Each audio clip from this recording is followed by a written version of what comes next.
नमस्कार। आज हम फिर नई क्लास को लेकर आए हैं। हमारी जो आज की कहानी है वो कहानी शुरू होगी भारत और चीन बॉर्डर की कहानी को लेकर, क्योंकि आज जो हमारा वाला देश है वो होगा चीन। ठीक है। भारत और चीन की सीमा रेखा की अगर बात करेंगे तो सीमा रेखा की अगर लंबाई की बात करेंगे तो इसकी लंबाई है 3488 किलोमीटर। ठीक है, क्या है? 3488 किलोमीटर। चीन का बेसिकली चीन को ही हम जो है क्या कहेंगे, चाइना भी कह देंगे। ठीक है। और इसके अलावा यहाँ से ध्यान रखना कि चीन का बेसिकली जो मतलब की अगर बात करें, मतलब जो है तो इसका मतलब निकल के आता है ध्वनि। ठीक है, जैसे हर किसी के नाम का कोई मतलब होता है तो इसके नाम का मतलब क्या होता है, ध्वनि। ठीक। तो आगे चलते हैं। तो यहाँ भारत के और चीन के बॉर्डर की मैं आपको कहानी बता दूं तो इस एरिया से लेकर अरुणाचल प्रदेश से, और ये रेड कलर में जो आपको दिखाई दे रहा होगा ये वाला, और ये सिक्किम वाला एरिया, और यहाँ से ये वाला एरिया, ये सारा मिलकर जो है क्या करता है, इधर हो गया ये भारत और इधर हो गया ये चीन। ये क्या बनाता है, आपका सीमा बनाता है। बीच वाला एरिया इसलिए सीमा नहीं बनाता है क्योंकि ये वाला एरिया जो है नेपाल है। नेपाल चीन से क्या करता है, सीमा बनाता है। ठीक है।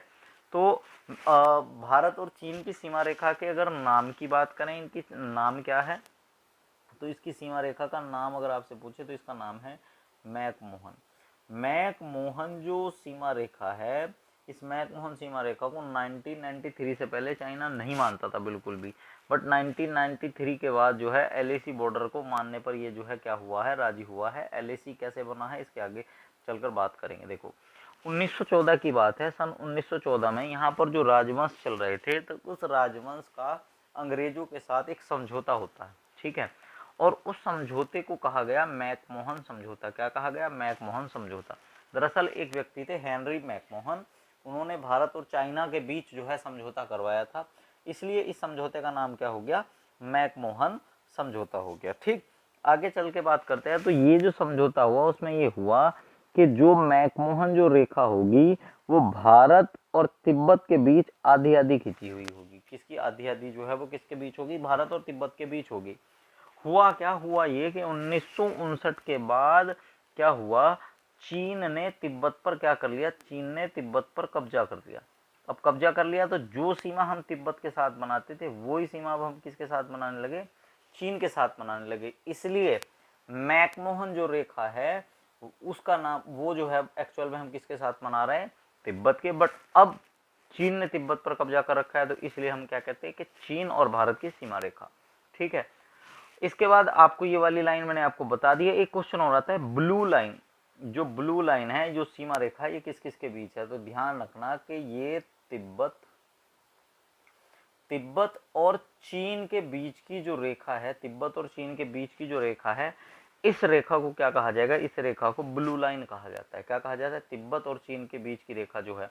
देखो यहाँ पर इस एरिया में जो है वो क्या है, तिब्बत था, तो ये वाली रेखा जो थी इस रेखा को कहा जा रहा था क्या, ब्लू लाइन। तो इस रेखा की बात कर रहा था मैं, इसका नाम क्या है, ब्लू लाइन है। ठीक। आगे चलते हैं। तो भारत से एक दो क्वेश्चन और बनेगा कि चीन से भारत के कौन कौन से राज्य जुड़ते हैं। देखो मैप में देख लेते हैं। तो मैप में क्या दिखाई दे रहा होगा आपको, एक तो दिखाई दे रहा होगा जम्मू एंड कश्मीर, दूसरा आपको दिखाई दे रहा होगा हिमाचल प्रदेश, तीसरा आपको दिखाई दे रहा होगा उत्तराखंड, चौथा आपको जो दिखाई देगा वो दिखाई देगा यहाँ पर सिक्किम। ठीक है, सिक्किम। और पांचवा जो आपको दिखाई देगा यहाँ पर, ये दिखाई देगा अरुणाचल प्रदेश। तो ये सारे राज्य मिलकर क्या करते हैं, ये सारे के सारे राज्य चाइना के साथ सीमा रेखा क्या करते हैं, शेयर करते हैं। क्लियर हो गई ये बात, किसके साथ, चाइना के साथ सीमा रेखा शेयर करते हैं। आगे चलते हैं। तो ये तो बात क्लियर हो गई होगी। अब भारत के और चीन के बीच जो है युद्ध हुआ था, तो उस युद्ध के और भारत चीन के बीच जो विवाद है उसके बारे में, भारत चीन के जो करंट के इशू हैं उसके बारे में हम क्या करेंगे, हैंड टू हैंड पॉलिसी के बारे में मैं आपको बताता चलूँगा। ठीक। इसके बाद जैसे भारत और चीन युद्ध की बात करें तो भारत और चीन का जो युद्ध है 1962 में हुआ था। देखो पूरी बात यह है कि 20 अक्टूबर 1962 को भारत और चीन के बीच युद्ध की क्या होती है, शुरुआत होती है। एक महीने तक ये युद्ध चला। 21 नवंबर को युद्ध विराम की घोषणा हुई। 11-12 हजार सैनिकों ने मुकाबले में मुकाबला किया चीन से, और चीन ने इस भारत की तरफ से 12,000 थे और चीन की तरफ से केवल कितने थे, 80,000 सैनिक थे। तो भाई 80,000 सैनिक जब 12,000 सैनिकों से लड़ाई लड़ेंगे तो सीधी सी बात है, तुम्हें पता ही है कौन जीतेगा कौन हारेगा। दूसरी बात ये कि भारत की जो इकोनॉमी है वो वैसे टूटी पड़ी थी, उसके पास कुछ नहीं था, और चाइना की जो इकोनॉमी है, आधुनिक हथियार है, वो सब कुछ थे। तो ये बड़े मेजर कारण रहे कि चाइना जो है उस समय युद्ध में भारत से जीत गया। आज की डेट में क्या है, आज की डेट में एक दूसरे से जेनेवा संधि के कारण झगड़ते तो रहेंगे पर युद्ध नहीं कर सकते। क्यों? क्योंकि भारत जो है चाइना से किसी भी मामले में आज की डेट में कम नहीं है। युद्ध में भारत के लगभग 1383 जवान शहीद हुए और चीन के ऐसा कहा जाता है कि 722 जवान जो है क्या हुए थे, मारे गए थे।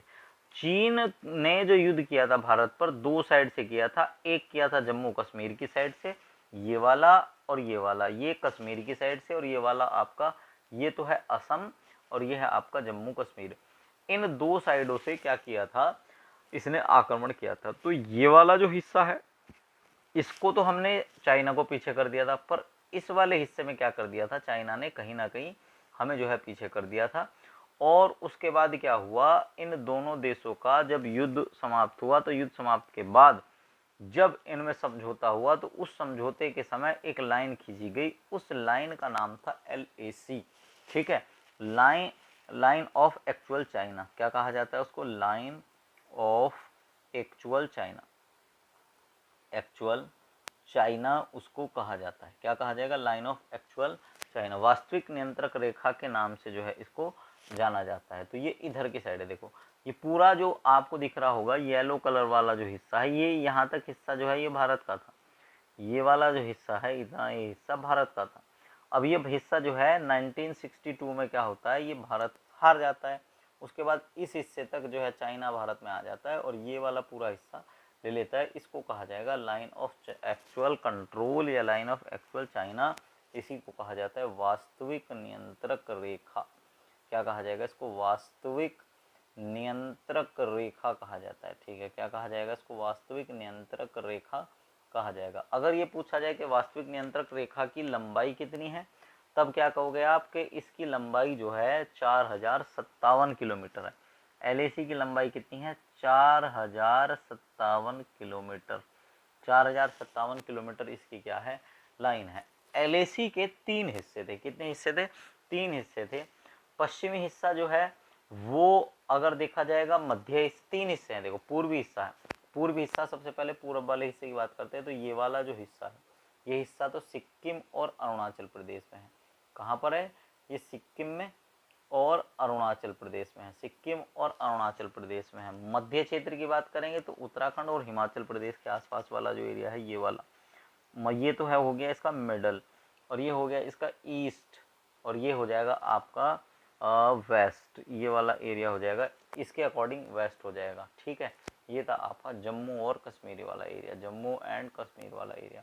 तो LAC के 3 पार्ट हैं। ठीक है, ईस्टर्न, मिडल और वेस्ट, ईस्टर्न, मिडल और वेस्ट, इसके 3 पार्ट हैं LAC के। ठीक है, ध्यान रखना। अब आगे चलते हैं। अब 61 साल से जब से ये युद्ध हुआ है, भारत और चीन के साथ आज तक सीमा विवाद चला आ रहा है। कभी भी ऐसा नहीं हुआ कि ये विवाद जो है खत्म हुआ हो, लगातार ये विवाद भारत और चीन के बीच चल ही रहा है।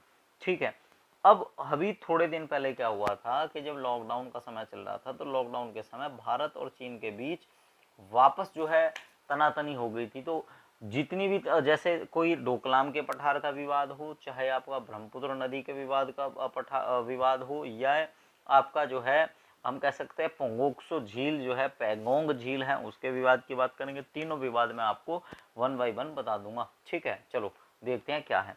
तो लद्दाख में एक झील है, अभी हाल ही में कल राहुल गांधी वहां की यात्रा पर गए हैं और उन्होंने बहुत जोर शोर से कहा है कि चाइना ने अब क्या कर लिया है, हमारे जो ग्रासलैंड थे उनको कब्जा लिया है। उस ग्रासलैंड को लेकर जो है वापस पैगोंग झील वाला जो एरिया है वो क्या हो गया है, चर्चा में आ गया है। तो पैगोंग झील से ध्यान रखना कि पैगोंग झील है कहाँ पर, लद्दाख में है। और अभी थोड़े दिन पहले जो है पहली झड़प जो हुई थी वो पैगोंग झील पर 5 मई को चाइना और भारत के बीच में हुई थी। इसके अलावा अगर देखेंगे दूसरी झड़प की बात करेंगे तो नाकुला सेक्टर, ला का मतलब होता है दर्रा, ठीक है, ला का मतलब क्या होता है, दर्रा होता है। तो सिक्किम का जो नाकुला सेक्टर है उसमें जो है क्या हुआ था, दूसरी झड़प हुई थी। और इसके अलावा एक पुरानी झड़प और हुई थी जो भूटान और चीन के बीच थी, डोकलाम विवाद। बट इसमें भूटान की सपोर्ट करने के लिए भारत ने अपनी पूरी सेना को वहां तैनात कर दिया था। लगभग 70-75 दिन तक जो है, 73 दिन तक दोनों देशों के बीच टकराव रहा था। और वापस जो है जो चाइना की जो पल्स नीति जो चल रही है, जिसमें वो क्या कर रहा है, अपने पूरी एशिया को और अफ्रीका को और यूरोप को रोड के द्वारा जोड़ना चाह रहा है। तो उसकी वन बेल्ट योजना के तहत उसने क्या किया, डोकलाम के पठार तक सड़क बनाने की कोशिश की थी। तो उसका विवाद, उसका जो है विरोध कर रहा था भूटान। तो उस के विरोध की वजह से, उसके विरोध की वजह से क्या हो रहा था, ये मुद्दा उठ के आया था। तो डोकलाम विवाद जो है 2017 में हुआ था और इसमें भारत तीसरा देश था, मुख्य देश नहीं था। ठीक है, भारत और चीन की सीमा विवाद का बिल्कुल इतिहास जानते हैं कहां से कहां तक है। 1959 में भारत ने दलाई लामा को शरण दी। एक्चुअल में क्या हुआ कि दलाई लामा जो है, जब उसका निर्वाचन हुआ तो चाइना चाह रहा था कि वो हमारे कंट्रोल में रहकर काम करे, पर दलाई लामा जो है ये वहाँ का एक जो है धार्मिक पद है। तो दलाई लामा जो है वो भारत के कहीं ना कहीं और तिब्बत के सहयोग से बन गया। अब चीन को इस बात का बहुत ज़्यादा बुरा लगा। जब चीन को इस बात का बहुत ज़्यादा बुरा लगा तो चीन ने उसको पकड़ने की कोशिश की, वो भारत भाग के आ गया। भारत ने 1959 को क्या कर दिया, 1959 में उसको शरण दे दी। तो भारत तो वो ये वसुधैव कुटुंबकम वाली पॉलिसी को लेकर चलता है। तो होता क्या है कि दलाई लामा को शरण देने के बाद चाइना और भारत के रिश्तों में हिंदी चीनी भाई भाई का जो नारा देने वाला जो सिस्टम था वो कहीं ना कहीं बिगड़ना शुरू हो गया। 1962 में अभी क्या हुआ, उसी घटना की वजह से क्या होता है, भारत और चीन के बीच युद्ध होता है। उसके बाद 1967 में दोबारा से क्या हुआ, चीनी सैनिकों ने भारत पर फायरिंग की, पर ज़्यादा लंबा मसला नहीं खींचा। 1975 में भारत चीन सैनिकों के बीच दोबारा झड़प हुई इसी LAC के आसपास। 1987 में तवांग में उत्तर में जो है बहुत ज़्यादा तनाव बढ़ गया था। ठीक है, अब उसके बाद क्या हुआ कि 2017 में डोकलाम में 73 दिन तक आमने सामने रहे और 2020 में गलवान घाटी जो है उसमें हिंसक झड़प हुई है। और ऐसा कहा जा रहा है कि भारत के उसमें सैनिक मारे गए हैं और चीन के भी सैनिक उसमें मारे गए। चीन के सैनिकों का सही आंकड़ा भी किसी को नहीं पता। तो ये मूल मुद्दा था कि आज से नहीं चल रहा है विवाद, ये विवाद बहुत पुराना है। ठीक है, और चाइना दुनिया में सबसे ज़्यादा देशों से सीमा शेयर करता है और दुनिया के सबसे ज़्यादा जो विवादित देशों की श्रेणी में अगर देखा जाए तो चाइना ही आता है। क्यों? क्योंकि चाइना करता क्या है, बहुत 13-14 देशों के साथ सीमा लगाता है, लगती है इसकी। हर किसी देश के साथ क्या करना चाह रहा है, चाहे भारत जैसा बड़ा देश है उसको चारों तरफ से घेरना चाह रहा है। भाई ये कहाँ चला जाएगा, श्रीलंका में भी चला जाएगा और इसके अलावा बांग्लादेश में भी चला जाएगा, उसके बाद म्यांमार में भी चला जाएगा, उसके अलावा पाकिस्तान में भी चला जाएगा। पाकिस्तान का ग्वादर बंदरगाह बना रहा है, श्रीलंका का हम्बन टोटा बंदरगाह बना रहा है, और इसके अलावा जो है जो म्यांमार है उसके द्वीपों का विकास कर रहा है। उसका कारण क्या है कि वो बड़े देशों को घेरना चाहता है, कहीं ना कहीं अपनी चीज़ों को थोपना चाहता है। तो अब ऐसा तो चल नहीं सकता, तो उसका विरोध करते हुए जो है ये क्या हो गया था, घटना हो गई थी। पोगोक्सो झील से 2-4 क्वेश्चन और बन सकते हैं, तो ध्यान रखना कि अगर आपसे पूछा जाए कि पेंगोंग जो झील है, अगर ये पूछा जाए कि पेंगोंग झील की अगर बात करें तो पेंगोंग जो झील है ये लद्दाख में है। कहाँ पर है? लद्दाख में है। पेंगोंग झील जो है वो कहाँ पर है? लद्दाख में है। पेंगोंग झील जो है वो कहाँ है? लद्दाख में है। और लद्दाख में ध्यान रखना कि ये विश्व की सबसे ऊंची खारे पानी की झील है। विश्व की सबसे ऊंची खारे पानी की झील है। विश्व की सबसे ऊंची खारे पानी की क्या है? खारे पानी की झील है। ठीक है, विश्व की सबसे ऊंची क्या है? खारे पानी। क्या हुआ? ये सबसे ऊंचे खारे पानी की झील है। इसके साथ साथ और क्या है, ध्यान रखना कि यहाँ पर एक जो है बहुत फेमस सा दर्रा है जिसका नाम क्या है? रोजांगला दर्रा। रोजांगला दर्रा भी चर्चा में रहता है कि 1962 का जब युद्ध हुआ था तो मेजर शैतान सिंह, एक मेजर थे जिनका नाम क्या था? मेजर शैतान सिंह। मेजर शैतान सिंह ने अकेले नहीं, पूरी चीन जो चीन की एक बटालियन है उसके होश फाख्ता कर दिए थे। तो रोजांगला दर्रा बहुत ज़्यादा फेमस है किसके लिए? मेजर शैतान सिंह के लिए। और इसी के आसपास एक घाटी और है जिसका नाम क्या है? चुसूल घाटी। ध्यान रखना कि चुसूल घाटी भी यही है। क्या? चुसूल घाटी। चुसूल घाटी भी कहाँ है? यही। चुसूल घाटी हो गया। पेंगोंग झील हो गई। कौन सी झील हो गई? पेंगोंग झील। दोबारा लिख दे रहा हूँ और इसमें कलर चेंज करके पेंगोंग झील। पेंगोंग झील हो गया। ठीक है, पेंगोंग झील हो गया। तो ये समझ आ गया होगा। तो ये विवाद था। अब आगे चलकर उस पर ही बात करूंगा, दोनों के बीच में लाठी डंडे क्यों चले, उसके बाद दोनों ने आपस में गोली क्यों नहीं चलाई, उसके आगे ही बात करेंगे। जरा थोड़ा सा रुको। 2017 में क्या होता है? भारत और चीन के बीच ब्रह्मपुत्र नदी को क्या हुआ? विवाद हुआ था। अभी हाल ही में कुछ घटनाएं घटी हैं, उसके बारे में भी चर्चा कर लेते हैं कि हाल ही में चीनी विदेश मंत्रालय के द्वारा दिए गए आधिकारिक बयान में ये कहा गया है कि चीन ने यारलुंग जांगबो, ठीक है, एक नदी है यारलुंग जांगबो। यारलुंग जांगबो का मतलब है भारत में उसको कहा जाता है ब्रह्मपुत्र, असम में कहा जाता है उसको दिहांग, तो चाइना में उसको कहा जाता है यारलुंग जांगबो। ठीक है, तो यारलुंग जांगबो पर एक जल विद्युत संयंत्र का निर्माण कर लिया है और 2 अन्य जल विद्युत संयंत्रों का निर्माण अभी चल भी रहा है। तो इसमें से किसी भी परियोजना में जल के भंडारण को शामिल नहीं किया गया है और जल का जो भंडारण है वो जो है लिया जाएगा किससे? वो लिया जाएगा ब्रह्मपुत्र से। ब्रह्मपुत्र नदी भारत की एक बहुत महत्वपूर्ण नदी है। 915 किलोमीटर भारत में बहेगी, लंबाई उसकी ज्यादा है, पर भारत में मैं बता रहा हूँ 915 किलोमीटर बहती है। तो होगा क्या? होगा ये कि वो जो 915 किलोमीटर बह रही है तो उसका भारत का एक बहुत बड़ा इकोनॉमिकल जो एरिया है वो उस पर टिका हुआ है। जैसे भाई विश्व का सबसे बड़ा जो द्वीप है माजुली द्वीप, इसका जो अस्तित्व होगा, इसका अस्तित्व क्या होगा? वो समाप्त हो जाएगा भाई। ये क्या कर सकता है? इसने 2017 में, अभी हमने बात करी ना, 3 बांध बनाए। एक का नाम था जागू, एक का नाम था जागू, दूसरे का नाम था जिमाचा, दूसरे का नाम क्या था? दूसरे का जिमाचा, और तीसरे का नाम अगर पूछा जाए तो तीसरे का नाम था जांगुम।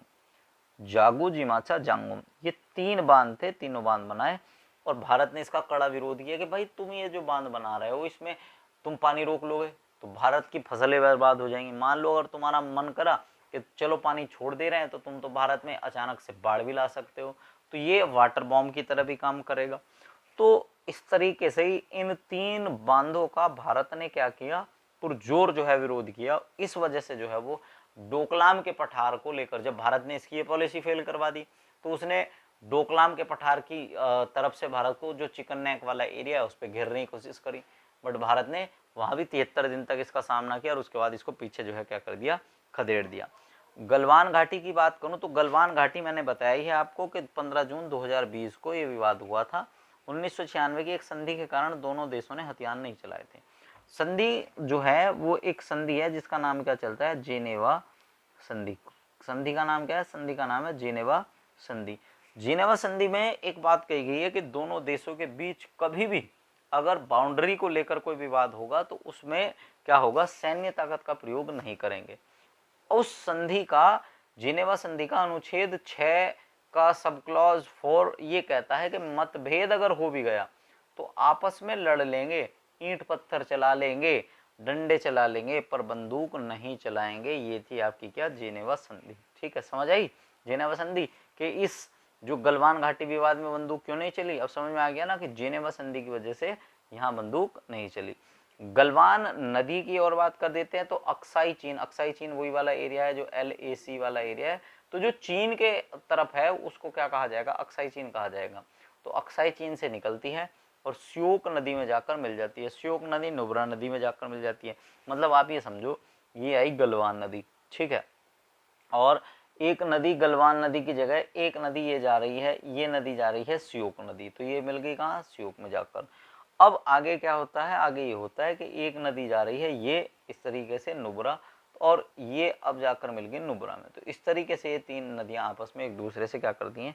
जुड़ती हैं। तो गलवान के पश्चिम में डारबुक श्योक सड़क है। ये वाली बात और ध्यान रखना कि गलवान के पश्चिम में एक सड़क है जिसका नाम क्या है? डारबुक श्योक सड़क। और आपको पता ही है कि ये जो बनाता कौन है? तो एक क्वेश्चन यही है कि जो जितनी भी भारत की जो सीमा के आसपास वाली जो सड़कें हैं उनको कौन बनाता है, तो इसको बताओगे? चलो मैं ही बता दे रहा हूँ, इसको जो बनाएगा वो बनाएगा BRO। कौन बनाएगा? BRO, बॉर्डर रोड ऑर्गेनाइजेशन जो है इसको बनाएगा। चलो आप एक क्वेश्चन बताओ कि BRO की स्थापना जो है वो कब हुई थी? भारत चीन के बीच जो है ये विवाद जो है चलता रहा। सिक्किम में और लद्दाख में मैंने बता दिया कि 200 सैनिक आमने सामने आ गए थे, लाठी डंडे चले, और लद्दाख में चीन ने LAC पर हेलीकॉप्टर भेज दिए थे, और इसको लेकर जो है क्या हुआ था, बहुत ज़्यादा विवाद चला गया था। ठीक है, तनाव कम करने की कोशिश की जा रही थी, पर विवाद हुआ और दोनों देशों के सैनिक जो है आपस में क्या हो गया, भिड़ गए थे। दरअसल एक ये नदी बताई थी ना, ये वाली, ये गलवान नदी अक्साई चाइना से निकल रही है, तो इस गलवान नदी पर इन्होंने एक अनियंत्रित करके पुल भी बना लिया था, वो भी एक विवाद का कारण था। ये दिखाई दे रहा होगा ये वाला एरिया, ये पूरा का पूरा एरिया, ये इस तरीके से ये वाला जो एरिया है, ये पूरा एरिया क्या है, विवादित था। ये वाला एरिया, इस एरिया को लेकर जो है झड़प हुई है। ठीक है, आगे चलते हैं। चाइना के राष्ट्रीय खेल की बात अगर करेंगे तो चाइना का राष्ट्रीय खेल टेबल टेनिस है। चाइना की मुद्रा की अगर बात करेंगे तो चीनी युआन है, बट इसने अब इसका नाम बदल कर क्या कर दिया, रेनमिनबी कर दिया है। ठीक है, क्या कर दिया है, रेनमिनबी, शॉर्ट फॉर्म में इसको RMB कहा जाएगा। ठीक, चीन के प्रधानमंत्री की बात अगर करेंगे तो इसका प्रधानमंत्री जो है उसका नाम क्या है, ली क्यांग है। ठीक है, और चीन का जो राष्ट्रपति है इसका नाम क्या है, शी जिनपिंग है। आपको दिखाई दे रहा होगा, शी जिनपिंग ने एक सिस्टम बना दिया। पहले राष्ट्रपति यहाँ का 5 साल के लिए हुआ करता था, शी जिनपिंग ने सारे सिस्टम को कंट्रोल में लेके, जैसे आजकल भारत में भी अब यही होने वाला है, आने वाले कुछ समय में देखने को मिल जाएगा आपको। तो क्या होगा कि ये इसने एक ऐसा सिस्टम बना दिया कि पूरा जो सत्ता थी, विपक्ष था, सबको अपने हाथ में लेके उसके बाद अपने आप को सर्वे सर्वा बना दिया। ठीक है, अब चीन की संसद की अगर बात करेंगे तो चीन की संसद का नाम जो है नेशनल पीपल्स कांग्रेस है। नेशनल पीपल्स कांग्रेस इसकी संसद का नाम है। और चीन के हुनान प्रांत में विश्व का सबसे लंबा और बड़ा शीशे का पुल है, ये ध्यान रखना। ये करंट का एक क्वेश्चन है कि चीन के कौन से प्रांत में, चीन के हुनान प्रांत में विश्व का सबसे लंबा और बड़ा शीशे का पुल है। शीशे के इस पारदर्शी पुल की लंबाई की अगर बात करेंगे 430 मीटर है, और 6 मीटर ये क्या है, चौड़ा है। ठीक, इसके बाद जो है ऊंचाई की बात करेंगे तो ये 300 मीटर क्या है, ऊंचा है। ऊंचाई इतनी ज़्यादा इंपॉर्टेंट नहीं है, अगर देखा जाएगा तो लंबाई और चौड़ाई ज़्यादा इम्पोर्टेंट है। चीन का राष्ट्रीय पशु की अगर बात करेंगे तो ब्लैक एंड व्हाइट पांडा है, और इसके पक्षी की अगर बात करेंगे red crown crane. Red crown crane जो है, ये देखो मैप, ये दिख रहा होगा इनका फोटो, तो ये रेड क्राउन, ये जो कोंच कहते हैं भारत में, इसको क्रोच कहते हैं, और ये पांडा आपको दिखाई दे रहा होगा, ये तो इसका राष्ट्रीय पशु है और ये इसका राष्ट्रीय पक्षी है। ये चाइना का क्या है, मैप है, और इससे इस तरीके से कुल मिलाकर 13 से 14 देश इससे 14 देश इससे क्या है, जुड़े हुए हैं। 14 देश, चाइना नहीं, रूस भी क्या करता है, 14 देशों के साथ सीमा शेयर करता है, इस चीज का और ध्यान रखना। ठीक है, तो चीन के साथ 14 देश हैं, Bharat, Pakistan, Afghanistan, Tajikistan, Kyrgyzstan, Kazakhstan, Mongolia, रूस, उत्तर Korea, Vietnam, Laos, Myanmar, Bhutan और नेपाल। इसमें कई बार जो कंफ्यूजिंग वाला जो क्वेश्चन आता है वो ऐसे देगा कि चीन से कौन सा देश जुड़ा हुआ नहीं है, भारत, पाकिस्तान, और वो देगा उत्तर कोरिया, दक्षिण कोरिया, सॉरी ऐसे देगा भारत, उत्तर कोरिया, दक्षिण कोरिया और लाओस। 3 देश ऐसे देगा जिसमें आप कंफ्यूज हो जाओगे यार, आपको हो गया यार उत्तर कोरिया और दक्षिण कोरिया तो एक सीध में ही है, एक उत्तर में हो गया, एक दक्षिण में हो गया। बट एक क्लियर है कि जो दक्षिण कोरिया है, दक्षिण कोरिया इससे सीमा नहीं बनाता बिल्कुल भी, इस चीज का बिल्कुल आप जो है ध्यान रखना। 14 देशों के साथ, चीन के साथ साथ कौन बनाता है 14 देश, रूस का भी ध्यान रखना कि रूस भी क्या करता है, 14 देशों के साथ क्या बनाता है, आपका 14 देशों के साथ सीमा बनाता है। क्लियर हो रही है बात? तो अब आगे और बढ़ते हैं। तो इसके बाद अब देखते हैं, चीन के एक सम्राट हुए हैं जिसका नाम था किन शी हुआंग, यार इनके नाम बड़े अजीब अजीब से हैं। ठीक है, चीन के पूर्व सम्राट हुए किन शी हुआंग, और उन्होंने एक कल्पना करी कि भारत और विदेशियों से, भारतीयों से और विदेशियों से क्या किया जाए, सुरक्षा की जाए। ठीक है, तो उन्होंने सुरक्षा के दृष्टिकोण से क्या किया, एक सड़क जो दीवार बनवाई, और दीवार जिसको कहा गया चीन की महान दीवार। ठीक है, 2000 साल लगे उसको बनने में, बट 1970 में चाइना ने क्या कर दिया, इस दीवार को आम पर्यटकों के लिए क्या कर दिया, खोल दिया। ठीक है, ये बात हम कर रहे हैं कि चीन ने 1970 में अपने पर्यटकों के लिए इस दीवार को क्या कर दिया, अब इस दीवार को क्या कर दिया, खोल दिया। ठीक, इसके बाद इस दीवार की लंबाई की अगर बात करेंगे तो लंबाई है 6400 किलोमीटर। दुनिया में इंसानों की बनाई गई सबसे बड़ी संरचना की अगर बात करें तो वो चीन की दीवार है। इसकी दीवार को बनाते समय मेन बात यह है कि चावल के आटे का क्या किया गया था, प्रयोग किया गया था। चावल के आटे से उनको आपस में क्या किया गया, जोड़ा है। और अगर आपको एक बात और बताऊँ ना, जैसे ब्लैक मार्केट में इसकी दीवार के पत्थर बेच के जाते हैं तो अच्छी खासी एक बड़ी कीमत मिलती है।